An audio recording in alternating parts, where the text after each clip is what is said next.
The bank was quiet that morning, with only the soft hum of printers and the faint clicking of keyboards filling the air. Sunlight poured through the tall glass windows, casting warm patterns on the marble floor. In the middle of the lobby, a man in a simple navy jacket and well-worn shoes stood patiently in line, his hands loosely folded in front of him. His name was David Carter. He was calm, unhurried, almost as if he had all the time in the world. But to the bank manager watching from across the room, David was nothing more than another customer wasting his staff's time. From behind her polished desk, the manager, Miss Thornton, glanced up and frowned. Her eyes swept over David in a single dismissive look.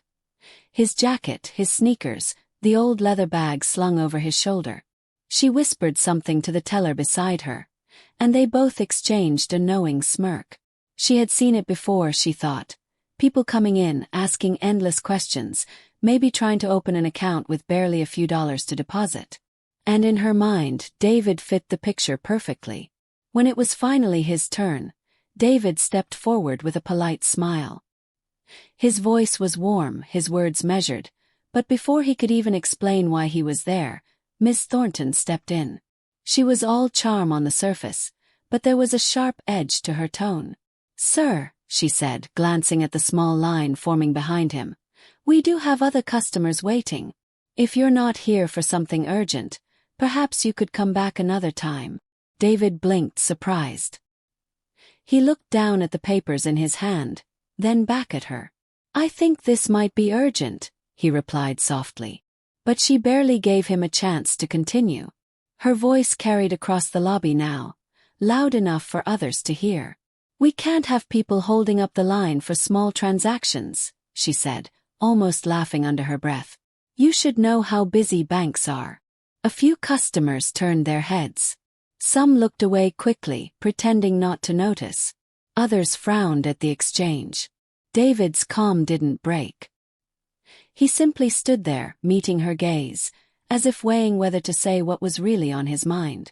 What Miss Thornton didn't know, and what nobody in that lobby could have guessed, was that the man she was brushing aside wasn't there for a small transaction at all. In his bag were documents that could change the future of the bank itself. Deals, investments, and contracts tied to a portfolio worth more than most people in that building would see in a lifetime. But David didn't reveal that. Not yet. Instead, he quietly reached into his bag, pulled out a single folder, and placed it on the counter. Miss Thornton glanced at it, still with that faintly mocking smile, completely unaware of what she was looking at. The next few seconds would change everything. Her job, her reputation, and the way everyone in that room would see David Carter. But for now, the room stayed frozen, the truth still hidden in plain sight. Miss Thornton's fingers rested on the edge of the folder, her eyes flicking to the clock on the wall as if she were already thinking about how quickly she could send him on his way. David didn't move. His calmness seemed almost deliberate, like he was waiting for her to open it on her own. The teller beside her shifted uncomfortably, glancing between them. There was something in David's posture, steady, unshaken, that didn't match the image she had painted of him in her mind. But Miss Thornton had been in banking for over 20 years, and in her experience, appearances were everything. She prided herself on spotting serious clients from the moment they walked in. Sharp suits, polished shoes, luxury watches. This man had none of that. To her, the worn creases in his jacket and the faint scuff on his sneakers told a whole story. She didn't know yet how wrong she was. David glanced around the lobby as she hesitated. There was an elderly woman in the corner filling out a deposit slip, a young couple whispering to each other by the loan desk, and a security guard near the door who looked half asleep. No one was paying him much attention anymore, but he could feel the faint hum of judgment still in the air. He thought back to the first time he had walked into this bank years ago. Back then, he had been treated much the same way, politely dismissed, overlooked, as if his time didn't matter. That day, he had left without saying a word, quietly making a decision that would shape the bank's future without them ever knowing. Now, as he stood here again, he couldn't help but notice how little had changed. He wondered if Miss Thornton even realized that the world outside her glass office was shifting, that not all wealth came dressed in tailored suits, and not all important meetings began with a handshake in a boardroom. The folder on the counter wasn't thick, but inside it were signed agreements, letters of intent, and finalized figures from one of the largest investment groups in the country. The numbers would make any executive's head spin. And David Carter, the man in the worn jacket, was the one holding the pen behind it all. Miss Thornton tapped the folder lightly. "All right, let's see what we have here," she said, still with that faint air of skepticism. She hadn't opened it yet, but David caught the way her tone softened ever so slightly. Maybe it was the weight of the paper, maybe the embossed letterhead peeking out from the edge.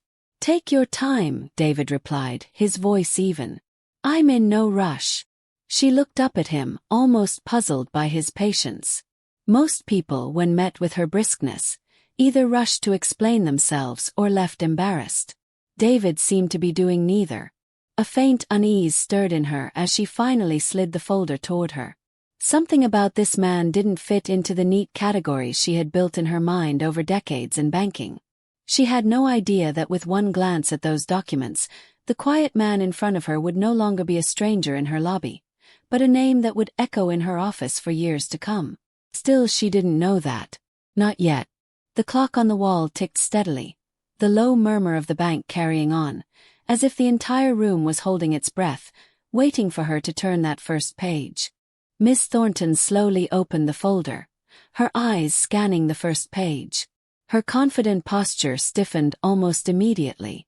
The letterhead bore the name of a financial group she recognized, a name whispered in industry circles with a kind of awe. Her gaze flicked over the figures, the portfolio breakdowns, the list of subsidiary companies. The numbers weren't just impressive, they were staggering.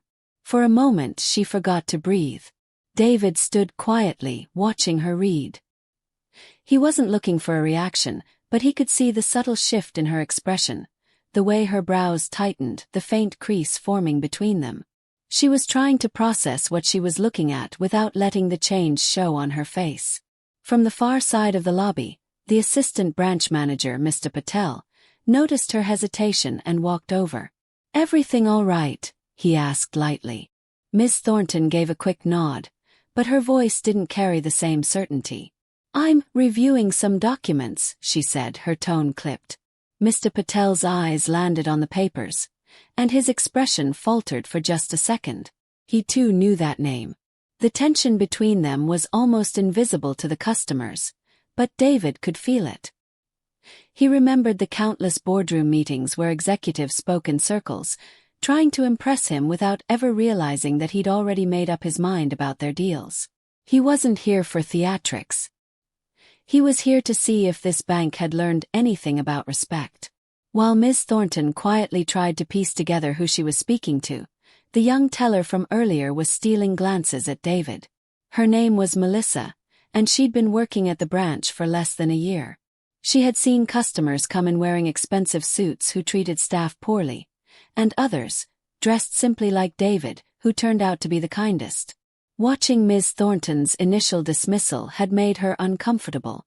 Now, seeing her manager pause over those documents, Melissa's curiosity was piqued. Outside the bank, the city moved at its usual pace. Cars passed, people hurried down the sidewalk, and no one had any idea that inside this quiet building, a silent power shift was underway. The bank's board had been desperately seeking new investors after a failed project last year left them struggling to keep certain branches afloat. The documents in front of Ms. Thornton were more than just investment proposals. They were a potential lifeline. David glanced at the clock. He was giving her time, but not unlimited time. He had learned long ago that patience could be both a virtue and a weapon, depending on how you used it.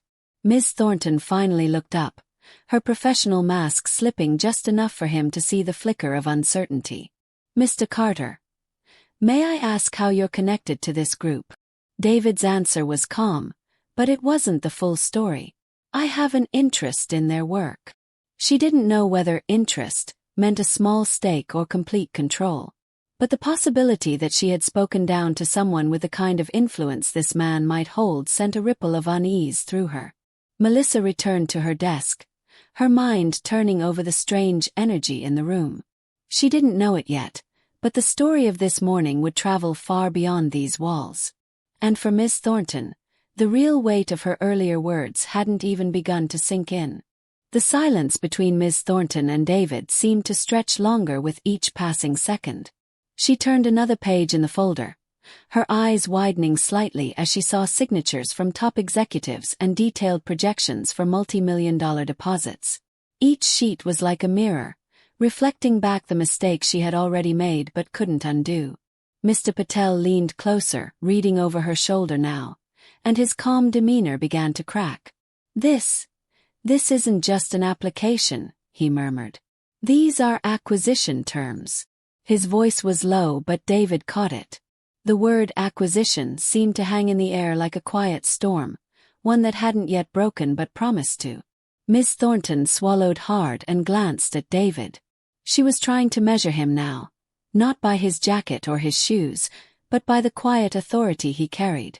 Yet the more she looked, the less she could figure him out. He wasn't nervous. He wasn't defensive. He was simply waiting, as if the entire outcome of this meeting was already decided in his mind. Melissa, from her desk, could feel the shift in the atmosphere.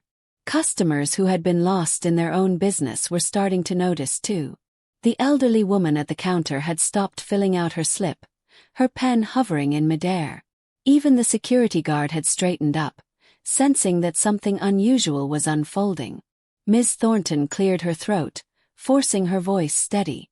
"Mr. Carter, if these documents are what they appear to be, you understand that this would require immediate escalation to our corporate office." David's gaze didn't waver. "I understand." There was something in his tone that made her heart beat faster. Not fear exactly, but a sense that she was standing at the edge of something much larger than her branch, her role, even her career. She had been trained to manage high-profile clients, but those clients usually announced themselves with appointments, business cards, and scheduled meetings. None of them had ever walked in unannounced and been dismissed within seconds. Until now. Mr. Patel shifted uncomfortably. "We might need to contact the regional director," he said, glancing at Ms. Thornton. But she didn't respond right away. She was still trying to grasp the scale of what she was holding in her hands. David slowly closed the distance between them, resting his fingertips lightly on the counter. Not aggressively, but with a quiet confidence that made her feel as though she was the one being evaluated. "I came here today," he said, "to see how you treat people when you don't know who they are." The words hit harder than he intended. For a split second, Miss Thornton's composure faltered completely. She could hear the soft shuffle of customers moving, the distant hum of the city outside, but everything inside the bank felt sharper, more focused, like the moment before a storm breaks. In her hands was the key to saving her branch, and in front of her was the man who could choose in this very moment whether to unlock that door or close it forever. Before Miss Thornton could respond, the front doors of the bank swung open with a sudden rush of cool air. A tall man in a dark tailored suit stepped inside, moving with a kind of presence that made people notice without knowing why. He scanned the lobby quickly, his eyes locking on David almost instantly. Without a word, he walked straight toward the counter, his polished shoes clicking sharply against the marble floor. Miss Thornton instinctively straightened, assuming this newcomer was a senior executive from corporate. But as he reached the counter, he didn't even glance at her. Instead, he extended his hand to David with a warm, familiar smile. "Mr. Carter, I was hoping I'd catch you before you left." The room seemed to tilt. Melissa froze mid-typing, the elderly woman sat back in her chair, and Mr. Patel's mouth opened slightly in surprise. David shook the man's hand casually, as though this was just another meeting between old friends. "Good timing," David replied. "We were just getting started." Now it was Miss Thornton's turn to feel a chill. The man in the suit turned to her, finally acknowledging her presence. "I'm Richard Hale," he said, his voice smooth but firm. "Senior partner for the Carter Investment Group." The title hit her harder than any rebuke could have. The very group she had been scanning in those documents. The very portfolio that could decide the fate of the bank. and here was one of its top figures, standing in her branch. Richard leaned closer to David, speaking just loud enough for Miss Thornton to hear. The board meeting is in 40 minutes. The directors are ready to finalize the transfer, but they were curious to know how your visit here went. David's eyes never left hers. I was just about to tell them. That single sentence shifted the ground beneath her feet. She knew exactly what it meant. Her behavior, her words, every dismissive glance from earlier could be carried straight to the people who had the power to either rescue her branch or cut it loose. But before she could even form a response, Richard continued. We've had offers from other institutions, he said casually. But David insisted on giving this bank the first opportunity. Said he wanted to see the culture for himself before making any commitments. The word culture lingered in the air like a quiet accusation. Melissa looked down at her desk, the meaning all too clear. The customers in the lobby might not have caught every detail, but they could feel the tension, the way the energy had shifted into something sharper, heavier. Miss Thornton forced a smile, but it didn't reach her eyes. Of course we value every client, she said, her voice thinner now. David didn't respond right away. He picked up the folder, closed it neatly, and rested his hand on top. For the first time that morning, there was the faintest edge to his calm, as if the decision he was about to make would not just affect numbers on a balance sheet, but the future of everyone in the room. David let the silence linger just long enough for every eye in the lobby to settle on him. Then he slowly slid the folder back across the counter toward Miss Thornton. I was ready to commit, he said evenly. But what I saw when I walked in told me more about this place than any report ever could. Her fingers tightened on the folder, and for a moment, she looked as if she might try to defend herself. But no words came. The weight of the morning, the dismissive tone, the mocking remark, played back in her mind with crystal clarity. Richard stepped closer, his voice low but firm. David, the board will follow your lead. If you want to move the funds elsewhere, they'll make the call today. The bank manager's breath caught. She knew what that meant. The investment could not only save her branch, it could secure jobs, stabilize operations, and elevate her career. Without it, the future looked very different. Melissa shifted in her seat, torn between relief that David had been vindicated and discomfort at seeing her boss so suddenly powerless. The other customers were silent now, sensing the importance of whatever decision was about to be made. David's eyes softened, but his voice stayed measured. I believe in investing in people, not just institutions, he said. And today I saw potential here. But also a problem. Miss Thornton's jaw tightened. I understand, she murmured, though it was clear she didn't know if those words meant salvation or the final blow. He let her wait another long moment before continuing. The investment will go through, he said finally. But on one condition, leadership here changes. Starting immediately. The words hit the room like a sudden drop in temperature. Melissa blinked, unsure she'd heard correctly. Mr. Patel looked from David to Ms. Thornton. His expression unreadable. Richard didn't flinch. The board will approve that, he said simply, already reaching for his phone. Ms. Thornton stood frozen, her professional composure finally cracking. You can't just, she began, but stopped when she realized she no longer had the authority to finish that sentence. David turned to Melissa, offering her a small, genuine smile. I've seen how you treat people here. That matters more than you realize. The younger woman's eyes widened, realizing in that instant that her life was about to change in ways she hadn't imagined when she walked in that morning. Richard gave David a nod, as if sealing the deal. I'll handle the paperwork. As they turned to leave, David paused at the door and looked back one last time. Sometimes the real investment, he said quietly, isn't in money, it's in respect.